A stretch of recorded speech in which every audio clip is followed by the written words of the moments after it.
Okay, before I get started, I'm just going to say it. I like this background. I like the theme. I like the Eiffel Tower, so you're going to see a lot of it. And I get a lot of flack for it from my students over the years, but you know what? Give it a chance. Give it a chance. You'll hopefully be able to see how it carries a nice thread throughout this screencast. All right, now that I got that out of the way, the French and Indian War. Again, one of the most significant wars in our country's history, and it actually happens before our country becomes a country. It's really the first time that we as colonists work together with the king in order to expand our borders. And really, that's what the colonies were all about. They were about making money for the king and about expanding their borders, showing sort of European dominance um, outside of Europe. And that's really what colonization was all about. And that certainly was going to be the theme of the British here during the French and Indian War. Now, obviously, the French are going to be involved in this. It's not just going to be the British kind of pushing around whoever gets in their way. The person that gets in their way is the French, or are the French. And the French happen to be working with the Native Americans for a variety of reasons we won't necessarily get into today, but we will get into in class. The Native Americans, for the most part, about 90% of them, befriended the French. And that left the British kind of on their own with the remaining 10%. So we'll talk about that and how that played a role in this particular war. But let's actually jump forward here. There's that Eiffel Tower again. In 1754, that's when all this starts to really shake out. Now, I'll give you some dates just to kind of remember. The 1607, the establishment of Jamestown down in Virginia, or 1620, the establishment of Plymouth, two colonies that we talked quite a bit about. But by 1754, all 13 colonies have been established, and some were more successful than others, but certainly they were all established. And for the most part, not 100%, certainly not all throughout New England, they were kind of the exception, but for the most part, the majority of British colonists that were occupying the 13 colonies, they were making their money by farming. Agriculturally, in some way, shape, or form, they were out there either planting crops or milking cows or doing whatever. And if you've ever met a farmer, it's not an easy job. There are no holidays. There's no time off. It's long, back-breaking hours. And like I said, if cows need to be milked, whether it's Labor Day or not, you don't get that day off.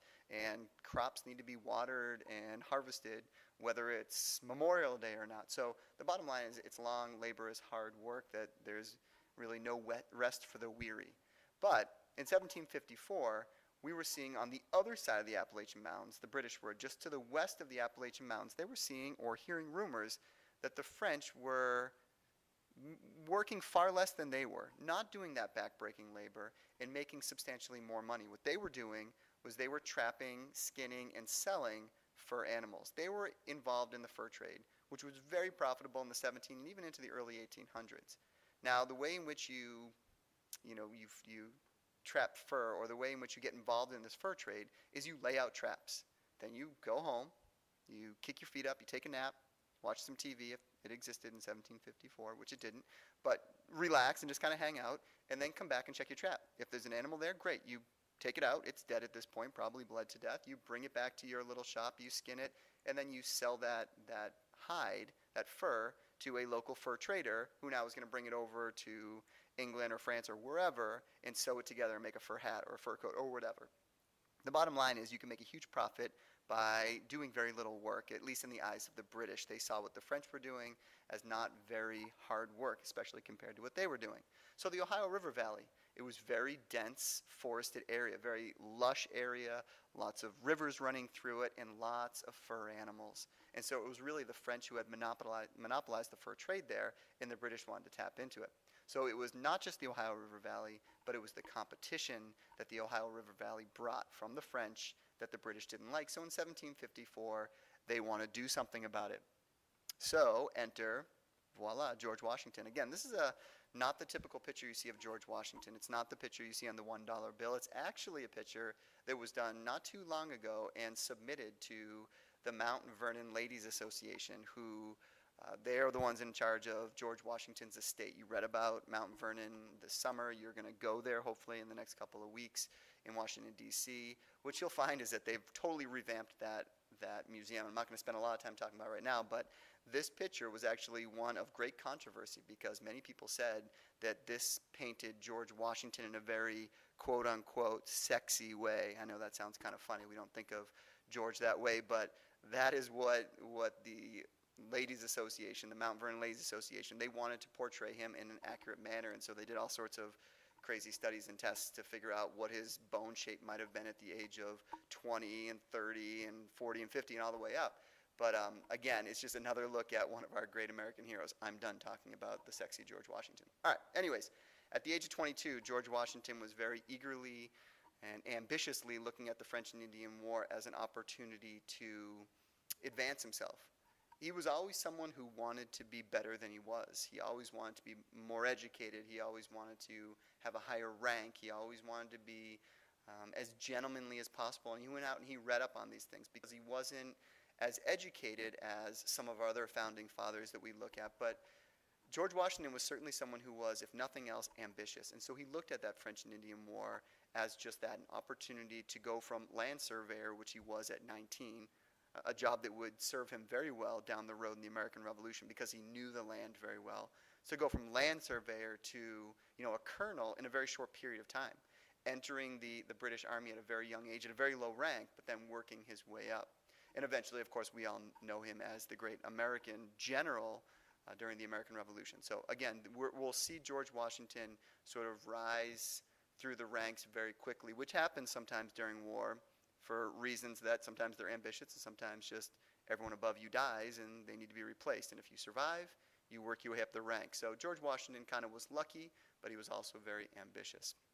We're going to come back to him in a little bit here. But before we do, I want to talk a little bit about his first, blunder as a member of the British Army, a member of the British military here.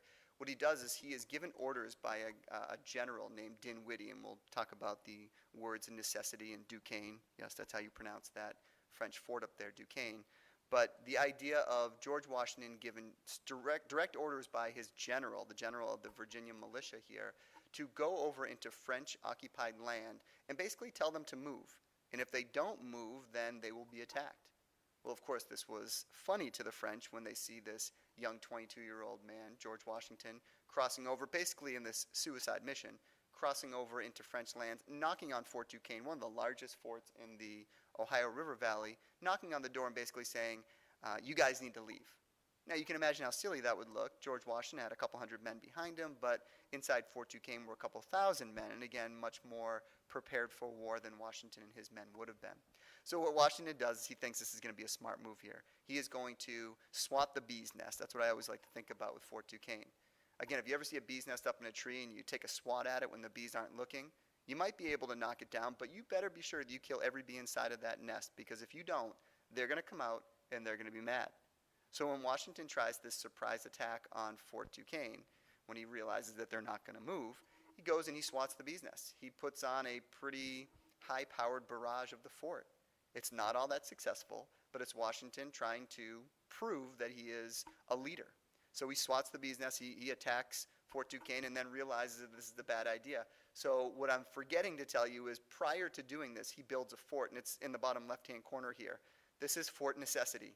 And what I love about Fort Necessity is that it looks like it's built by a bunch of popsicle sticks or something like that. Fort Necessity was built out of necessity. It's built out of need. It was not built for protection. It was built as a place to retreat back to and hope that the French don't come. But unfortunately, I know this isn't clear. What you can't really make out all that well here is that the French came. And although they're off in the woods here, they're firing on these British soldiers here who are, many of them, laying dead on the ground. George Washington finds himself inside Fort Necessity, and eventually, when push comes to shove and the French get all the way up and start to really take out revenge on the British here, and doing, for many of them, they were doing these execution-style murders because they were so mad, the French were so mad at the British, that the general finally comes up and says, stop. We need to let the British know what happened here, which was kind of a signature of what the French did. They would save a couple of enemies from the battle, and they would send them back home with their tails between their legs and say, go back and tell your military that if they try to do this, tell them what happened first of all, and if they try to do this again, they're going to meet a much worse fate. And so it was almost like you didn't want the British not to know what happened, and so keep a couple of people alive and send them back. Well, as fate might have it, George Washington was one of those men who was sent back home to tell General Dinwiddie that things didn't go so well. So Washington, one of our great military geniuses of, not just our century but ever, is sent to a very crushing defeat early on in his military career. Okay, so as all this is happening, there are many people that don't pick up a gun during the French and Indian War, and they don't go fight, yet they're going to have just as much of an impact. And one of those people is going to be Ben Franklin. Again, doesn't necessarily look like your professional soldier here, and he wasn't. But what Ben Franklin believed was that sometimes the pen was mightier than the sword, and we'll come back to that idea as well throughout the year, that he creates something called the Albany Congress, which meets in Albany, New York. My battery's about to die. Meets in Albany, New York, and he basically establishes it as a way of setting up for war. War hadn't been declared yet, but it was clear that it was on the horizon. So Franklin decides he is going to get his people, the British citizens, ready for war. So he creates this Albany Congress, and he calls citizens or colonists from all the 13 colonies, and they come, many of them, to Albany, New York. And what they do is they decide what the best attack is going to be. Number one, they need to get some Native Americans on their side, and they know that this is not going to be very easy because the Native Americans, for the most part, liked the French better for, like I said, a variety of reasons. Many of them were traders, fur traders, just like many of the natives were fur traders, just like the French. They weren't necessarily plantation farmers the way that the British were, but they just kind of liked the French more. So it was going to be hard. But Ben Franklin knew that there was a marriage. There was a marriage that was established between a Mohawk chief's sister, a lady named Molly Brant, and a British citizen, a guy named William Johnson. And that relationship just might be a way to get the Iroquois, one of the mightiest warrior, pugnacious tribes out there, to actually join forces with the British. And man, that would pay huge dividends for the British down the road. His second thing he wanted to establish was a united colonial defense. He wanted to get the colonists on the same page. At this point, there were 13 colonies and 13 separate governments. There were governors of each colony, and they all kind of did their own thing. They didn't necessarily work with one another, and they certainly weren't going to, if you lived in New Jersey, you weren't going to do what Virginia asked you to do just because Virginia asked you to do it. So they needed a more colonial defense. We needed to be able to work together. But there was a problem that Ben Franklin didn't foresee.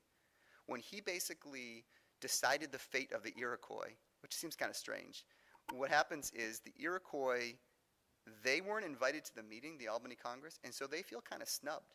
And as a result of their snub, or Franklin's snub of the Iroquois decide that, yeah, we'll join your side. We're not going to fight with the French. We don't like them very much, and we do have an alliance with the British, but we're going to remain neutral early on in this war. And Franklin says, why? And the Iroquois chief, Joseph Brant, basically says, because you snubbed us. Because you didn't invite us to the meeting. You didn't treat us like equals. And as a result of that, we're not going to fight with you. It's funny because years later, when this whole American Revolution breaks out, the colonists say the same thing.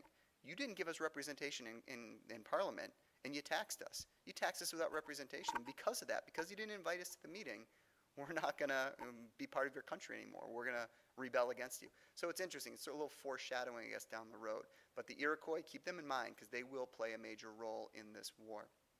So the outcome of the Albany Congress is a couple of things to keep in mind. Although, yes, there was no major victory here, and actually in a lot of ways the Albany Congress was a failure, one thing that does come out of it is there's this piece of paper, this document called the Albany Plan of Union. And what it says is Franklin gets everyone on board at the Congress here to sign it and agree to it. It says we'll have one general government for the 13 colonies. One government will oversee all 13 colonies.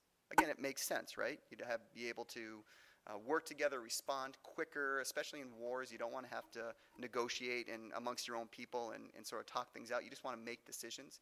And he also decided that in this Albany Plan of Union that government, that centralized government, should have representatives from each colony, and that they would have a say in the laws and taxes and the ability to set up defenses. It sounded like a great plan, but this, of course, is what Franklin finds out down the road. He writes this quote about a year later. He says, everyone cries that a union is necessary. Everyone thinks that having a united defense and government, all that stuff, is a good idea. But when it comes to the matter and form of the union, their weak noodles are perfectly distracted. He says, everyone thinks it's a great idea, but when you're actually asked to put it into practice and do something about it, no one wants to do it. Everyone's weak noodles, their brains get distracted, and they think about all the bad things that could happen here. So we're going to come back to this in the next screencast, sort of a continuation of this one for the French and Indian War. And I want to talk a little bit more about what this Albany Congress does, what the outcome of it, even though it wasn't necessarily positive at the time, down the road during the revolution, we look back at this and say, don't forget the Albany Congress.